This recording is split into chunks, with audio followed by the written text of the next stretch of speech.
Once you find those all-star employees, it becomes paramount as an employer to retain them. And understanding the concept of career progression and its importance to boosting employee engagement, productivity, and retention can help. I sat down with Keisha Morris from Bayhealth and Michelle Ray of Blackwell HR Solutions to get a better understanding of the intricacies of developing employees. These two women explained the evolving expectations of the workforce, provided real-world training examples, and offered valuable insights on how supporting your employees also lifts up your organization. And isn't that one of the fundamental roles of an employer, to support the people in the community around them? Let's get into it. Welcome to Conversations with Kelly, where we take a deep dive into topics at the forefront of the business community. I'm Kelly Basil, Vice President of the Delaware State Chamber of Commerce, and today I'm with Keisha Morris, Director of Leadership and Organizational Development at Bayhealth, and Michelle Ray, CEO and founder of Blackwell HR Solutions. And they're both here with me to discuss how career development initiatives will not only lift up employees, but also your organization. Thanks for joining me today. Thank you for having us. Yes, thank you for having us. Really excited. Now, before we dive into the conversation, we have a quick word from one of our sponsors. Get ready for back to school at Christiana Mall for tax-free shopping always. Conveniently located right off of I-95, discover the freshest styles of the season and savory season favorites from Abercrombie, Uniqlo, Lululemon, Tommy's Tavern and Tap, Tio Taco and Tequila, and more. Visit christianamall.com or follow them on social media for more information. And we're back. All right, before we get into that, I do want to give you both a moment to say who you are and what you do. Michelle, I'll start with you. Great. Again, Kelly, thank you for having us here today.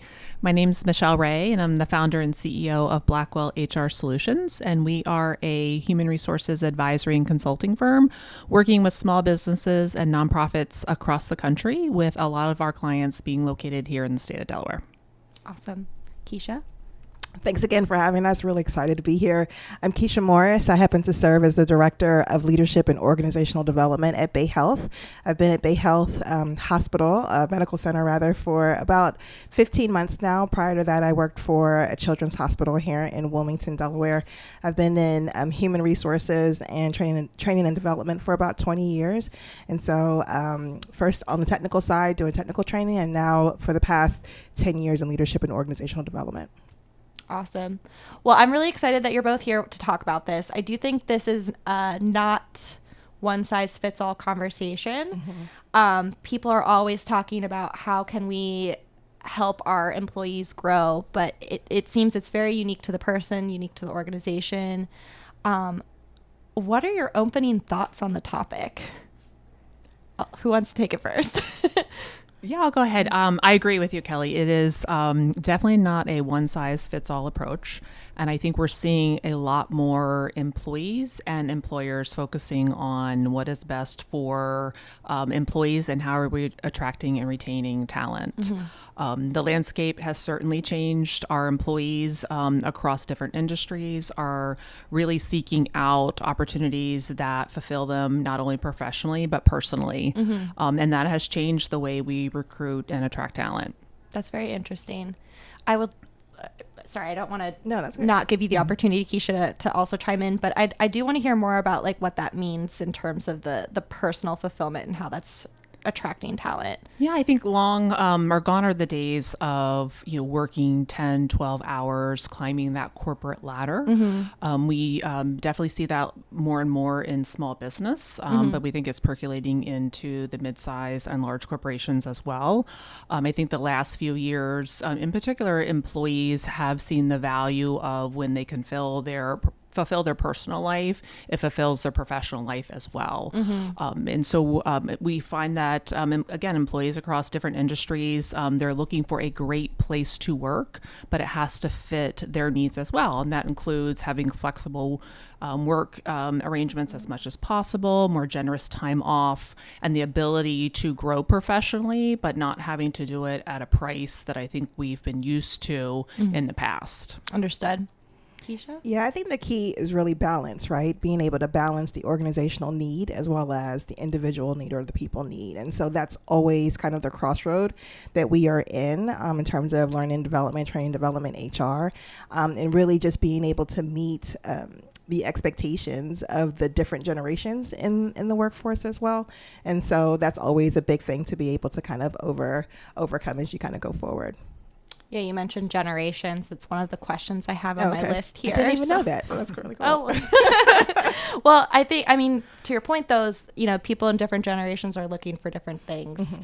So, how can an employer attract, and I think it's important too that you have different generations represented in the workplace. There's, different thoughts that are involved with that, different experiences. There's institutional knowledge versus the entrepreneurialism of a Gen Z person.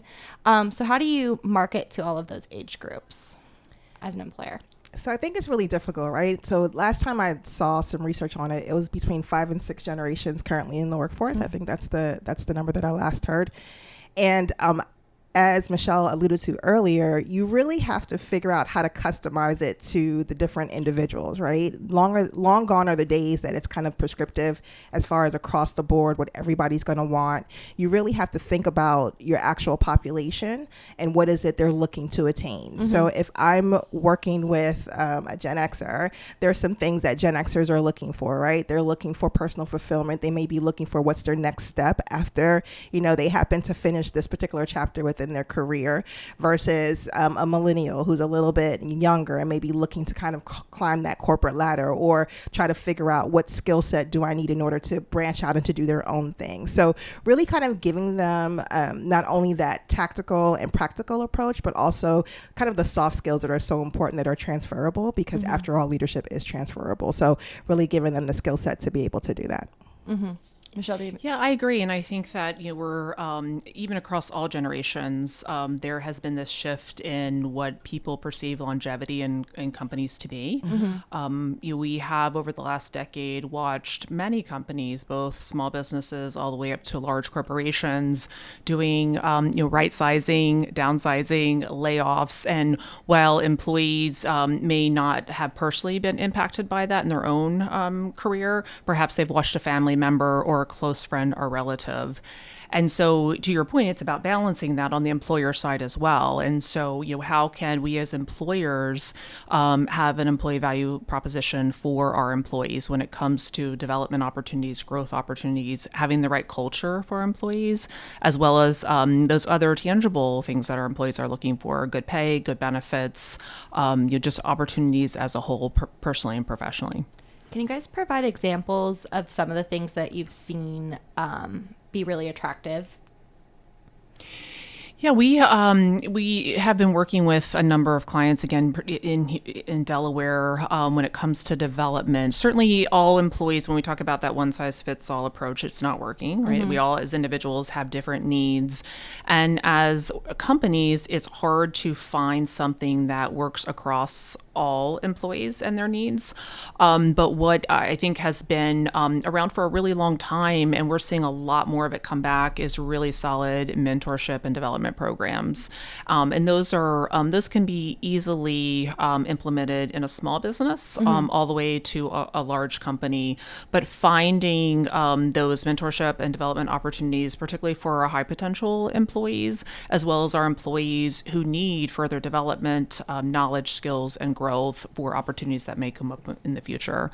I think that mentorship programs took a little bit of a back seat over the last few years, but we are definitely seeing a lot more come back with those. That's very interesting. Mm-hmm. I think in the healthcare space, one thing that I've really seen is the desire for, especially the younger kind of workforce coming in, is this need to be included and to have inclusion, right? And so it's not so much around the DEIB piece. I think that's the piece that should already be integrated and integral in kind of a culture of a particular organization, but more along the lines of when you're new to an organization or you're new to your particular field of discipline, to make sure that they actually feel like they belong in that space and they can be taught and they're going to be welcomed. And so that's a really big part that I'm seeing for kind of the younger workforce that are the early careers that are coming into, especially in healthcare. I'm thinking specifically even around like our nursing organization, to be able for a new nurse to be able to come into the hospital, and they already know they're really learning. They're in a learning phase, but they still want to be able to feel as though they're welcomed in, and they're part of the team. And even though they have to kind of quote unquote prove themselves, that individuals who have been there a little bit longer are willing to kind of teach as they go along and kind of accept them into the fold.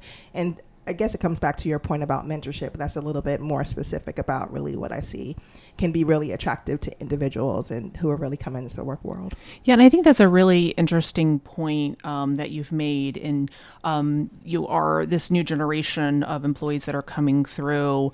They have brought or helped a lot of companies evolve as well, in the sense that, just because something has been done the same way at a company, we're seeing the newer generations come through and really challenge that respectively, where we can make positive changes in our organizations by new ideas, a different perspective.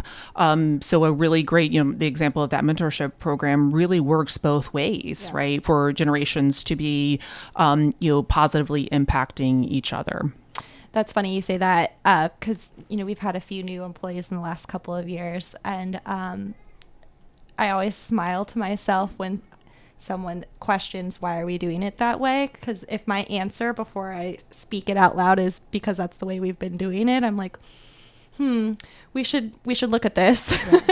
Absolutely. I know at Blackwell, we're a pretty small team. We have 15 employees, but when we bring on a new employee, I always say from the beginning, the way we do things is not the best way or the perfect way. It's the way outside of compliance, certainly, but there's always a better way of doing things, and we're open to all ideas and all suggestions. And so, really trying to make an intentional effort of it's because that's the way we do things.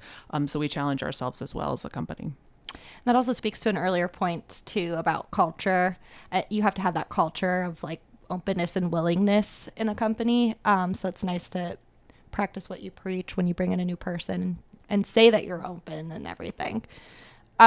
So we have the employee. I'm going to transition now to this whole retaining piece of the conversation.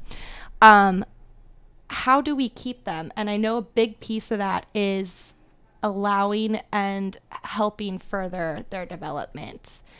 Again, not a one-size-fits-all sort of thing, but how can we help our employees grow so that they then continue to choose to stay with us?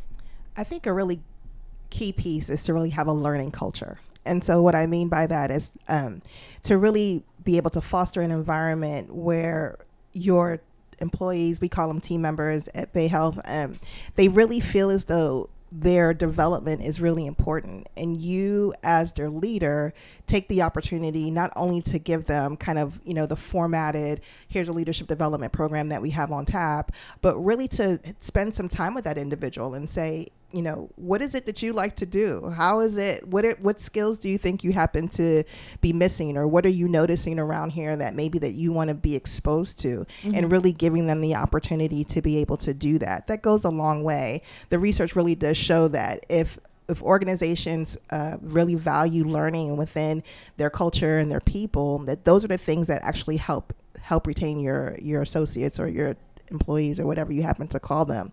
Those are the things that folks feel as though you're really giving them the time and the investment that they feel valuable to the organization, and they in turn will give you back their organizational commitment. Yeah, I do agree. Learning is a very, very important part of culture.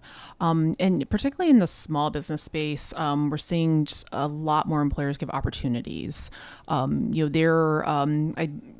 the past couple of years, I feel like there was always this approach of if we have an opening, we have to look externally, right? Because we may not have people internally who already have that experience.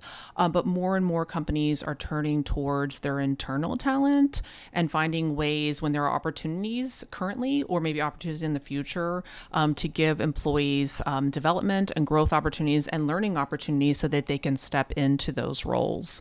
We like to, I always say that, growth and opportunity opportunity is not necessarily a promotion. It's it's also instead of growing up, sometimes you have to grow out, and it's getting that breadth and depth of experience.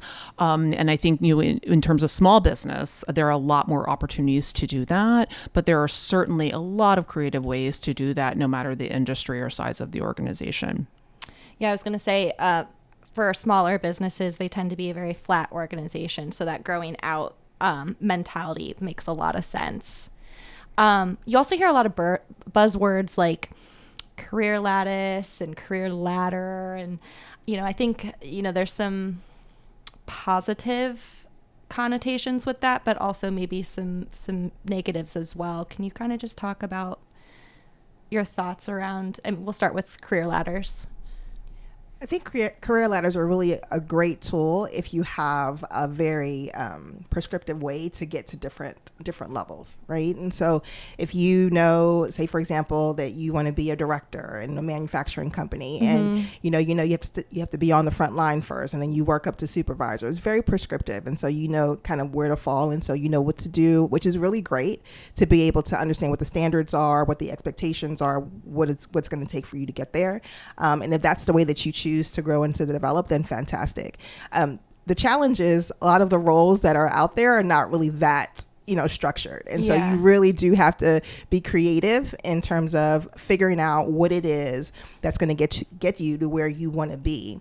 A big piece of that, from my perspective, is the leader of that particular space. That leader of that particular space really has a responsibility to identify the talent and then figure out what some of the strengths as well as some of the opportunities are, and then have that conversation to be able to get that person where they need to get to. Sometimes that works really well, and it's a progressive move. Other times, as to your point, Michelle, you may have to grow out, and so, or sometimes even grow down, right? Which is maybe take a step back, really kind of get the skill set that you need in order to propel you forward. And so being able to be open to that kind of nonlinear opportunity of development is really going to be key. So it really is a partnership between the leader and the employee to be able to get to exactly where they need to be or want to be. I really like that answer, because I think, when it comes to career ladders, there's a lot of expectations involved. Like, if I get this credential or this degree, then I will get this promotion. Right. And as you said, it's not always that linear. And so having an employer that can help you still grow, no matter how that looks, is really important. 100%. Yeah, and I think certainly communication and setting expectations is a big part of that. It's can be viewed very similar to career laddering, but we like to call it career path. Right. So in our career paths, again, don't have to be linear. They can look very different. They're very individual driven rather than, that step by step progression that that we seem to tend to lean towards when we want to advance in an organization. So leadership plays a big part in this, but communication and expectations for all employees, I think, is a really important piece of it. I also think that career ladders can be a little bit stifling, just to be honest with you. They are very, this is what you're going to do. You really are just focused on this one thing. Yeah. And as individuals, as people, we have, varying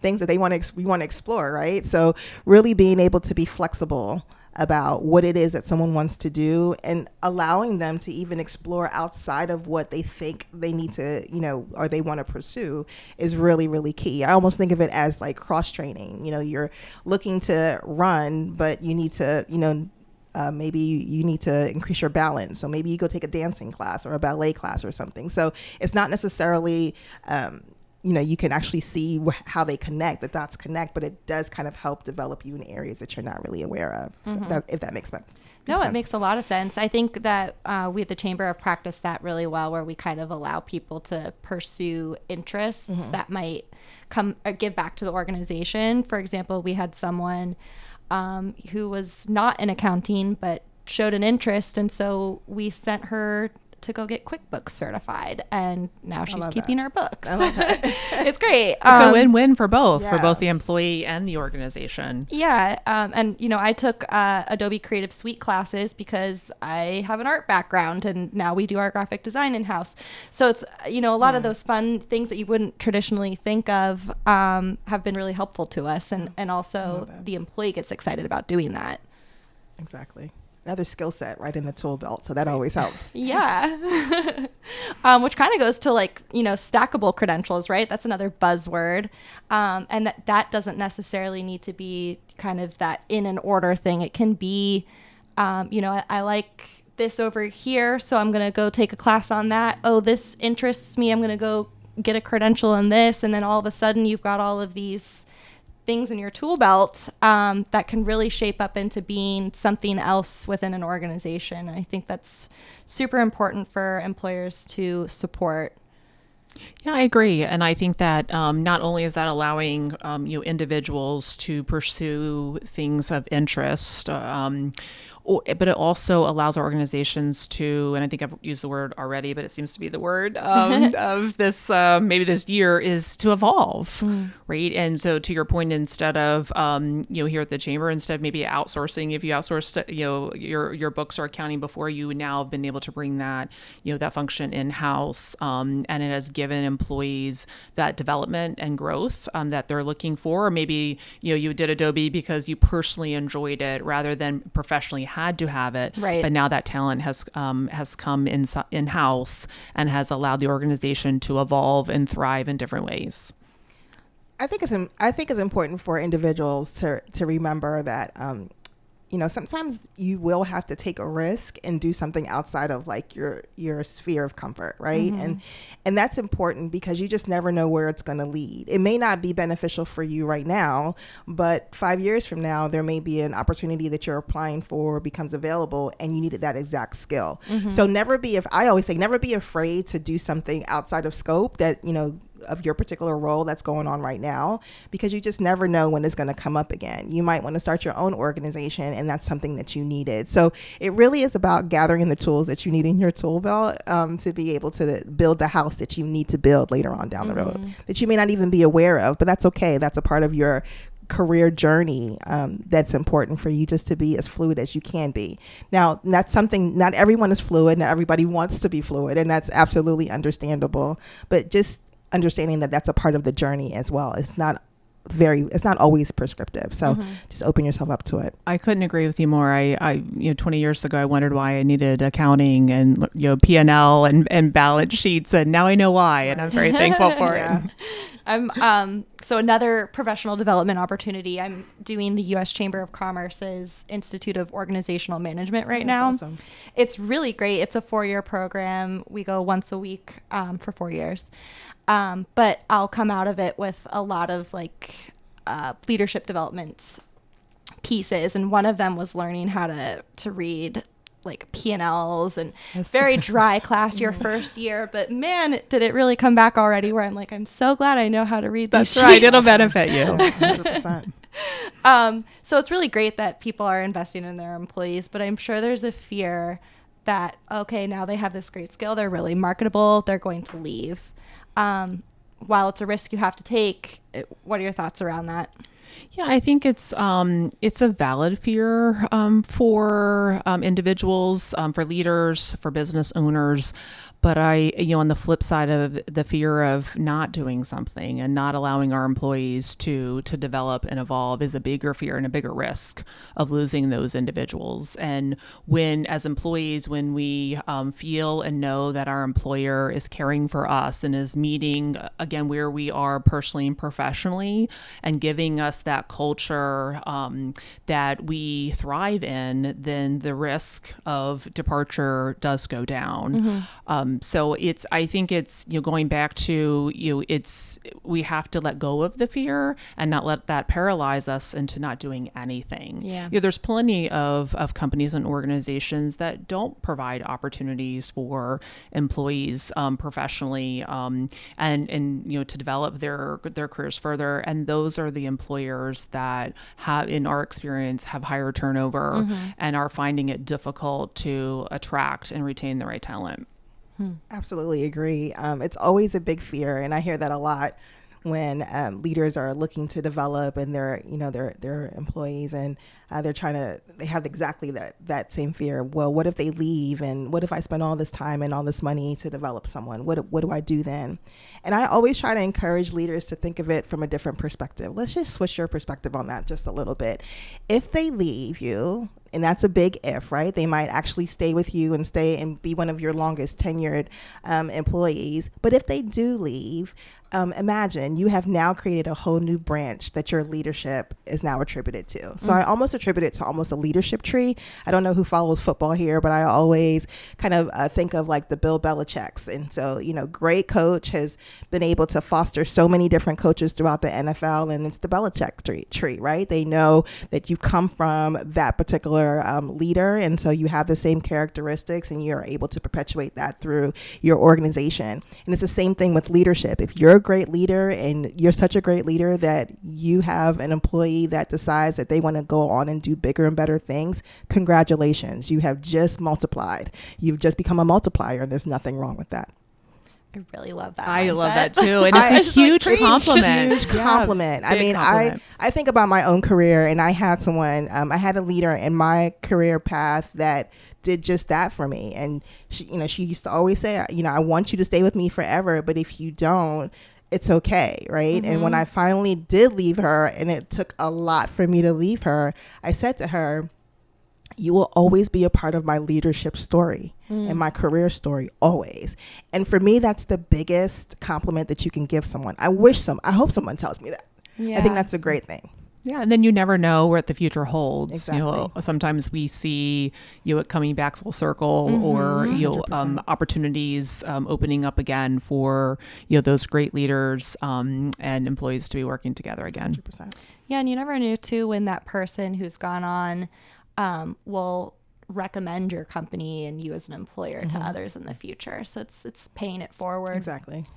Okay, so before we wrap it up, I'm going to let you each, one big piece of advice would you give to employers when it comes to attracting, retaining, developing your employees? It's kind of a profound question. Sorry. I would say don't be afraid to innovate, and don't be afraid to fail, and really just look to see how you can make it better the next time. I think a lot of times, you launch programs or you launch different things and you wanting it to be perfect and not really understanding it's kind of an iterative process. And so it's important just, to understand the concept behind it and then move towards perfecting it, right? It doesn't have to be perfect out the door. Yeah, I'll just, follow up on that same thing in terms of it's important to keep moving forward. And if something doesn't work, we just pivot and we try it again. Mm-hmm. But I also, from an employer perspective, and, for me, I'm the founder, I'm the CEO, so I'm the employer. But I also, as a consultant, work with a lot of companies, on that, both the employee side as well. And, we still have to go back to, caring for our employees. Mm-hmm. Right? Really good people will work for really great companies when there is that respect and that care for the people that surround us to make us a better organization. I appreciate you saying that, Michelle, because yes, a company is founded to make a product, provide a service, make money. But another reason a company should be founded is to lift up people, the people that are working for you. So I appreciate that. Thank you. Okay, last segment, our combo connections. I'm going to ask each of you to give a shout out to a person or organization that you think just deserves a little love. Keisha? So I'm going to give my shout out to Leadership Delaware. I knew you were going to say that. Leadership Delaware has just been such a tremendous growth opportunity for me, and such a tremendous organization and network. And I think that it's one of the greatest organizations in the state of Delaware. We happen to be recruiting for our next class. And so if you are interested in taking your leadership to new heights and exposing yourself to all parts of Delaware, all 3 counties, they like to say, would highly recommend that you apply or at least check us out. It's a great opportunity for you to grow. I'm definitely going to be sharing that one. This one was a tough one for me because I would love to give so many people and organizations in Delaware a shout out. I think it's the best state to be doing business and working with people. But I'm going to give a shout out to TV Ball Architecture, who has been doing really great work in the community. They also internally, when it goes back to that word care, they care for their employees. They're providing them opportunities, development opportunities and growth opportunities for their high potential employees. And it really has, proven to be very successful. So I love the work they're doing and the employees that they're attracting and retaining. That's great. Normally I give my own, but I feel like I need to piggyback off of each of yours. I was not in Keisha's class, but I also was in Leadership Delaware. And I have to second that. It's a phenomenal organization. And I really feel like it's helped shape me into the professional that I am today. Great. So if you're interested in learning more, please contact Keisha or myself. We would love to talk about it. We'd love to talk to you about it. But also TVBot, a great member of ours, and they actually designed this building. So that's they why did I have a good to, job. Yeah. So I will piggyback off of both of your connections. All right. Before I let you both go, if anyone wanted to get in touch with you afterwards, how can they reach you, Keisha? So I'm on LinkedIn, so you can absolutely reach out to me on LinkedIn. I do check my messages, so feel free to leave me a message, and I'll be happy to talk to you and answer any questions you may have. Yeah, I am also a big LinkedIn user as well, and I do open my messages too. I might have a few in there from last week when I was off, but you could also contact myself or anyone at Blackwell at blackwellhr.com. Great. And if you have any questions, suggestions for future episode topics, or just want to get in touch with me or any of my colleagues at the State Chamber, you can find us at dscc.com. We're also on social media, Facebook, Twitter, LinkedIn, YouTube, and Instagram. And with that, thank you both so much for joining me. Thank you so much. This was so much fun. Thanks for joining us for another episode of Conversations with Kelly, brought to you by the Delaware State Chamber of Commerce. Before we sign off, please take a moment to subscribe, rate, and review wherever you listen. I know podcast hosts say this all the time, but your support is invaluable, and it helps other listeners easily find us. I'm your host, Kelly Basil. We'll see you soon.